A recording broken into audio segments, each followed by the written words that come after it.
شروع اللہ کا نام لے کر جو بڑا مہربان نہایت رحم والا ہے۔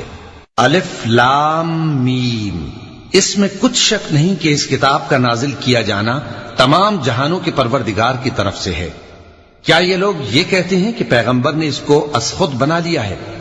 نہیں، بلکہ وہ تمہارے پروردگار کی طرف سے برحق ہے، تاکہ تم ان لوگوں کو ہدایت کرو جن کے پاس تم سے پہلے کوئی ہدایت کرنے والا نہیں آیا، تاکہ یہ رستے پر چلیں۔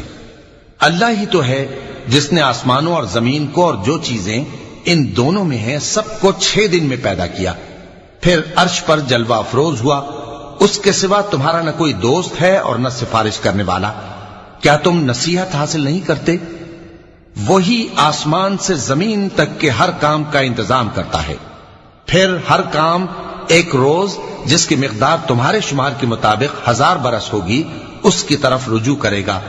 اسی شان کا ہے وہ خالق جو پوشیدہ اور ظاہر کا جاننے والا ہے، غالب ہے، بڑا مہربان ہے۔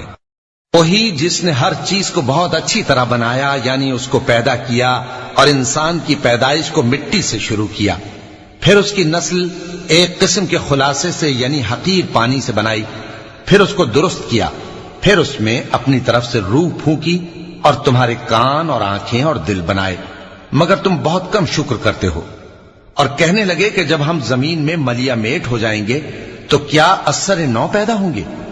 حقیقت یہ ہے کہ یہ لوگ اپنے پروردگار کے سامنے جانے ہی کے قائل نہیں۔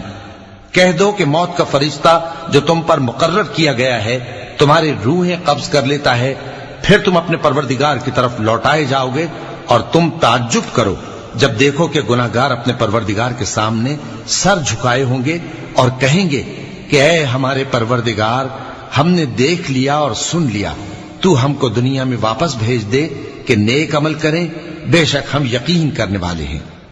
اور اگر ہم چاہتے تو ہر شخص کو ہدایت دے دیتے، لیکن میری طرف سے یہ بات قرار پا چکی ہے کہ میں دوزخ کو جنوں اور انسانوں سب سے بھر دوں گا، سو اب آگ کے مزے چکھو، اس لیے کہ تم نے اس دن کے آنے کو بھلا رکھا تھا۔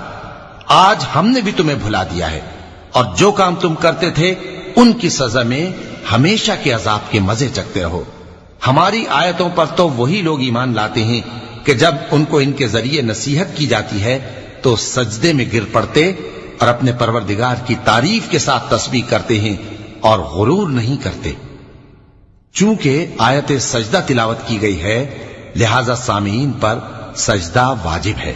ان کے پہلو بچھونوں سے الگ رہتے ہیں، اس حال میں کہ وہ اپنے پروردگار کو خوف اور امید سے پکارتے اور جو کچھ ہم نے ان کو دیا ہے اس میں سے خرچ کرتے ہیں۔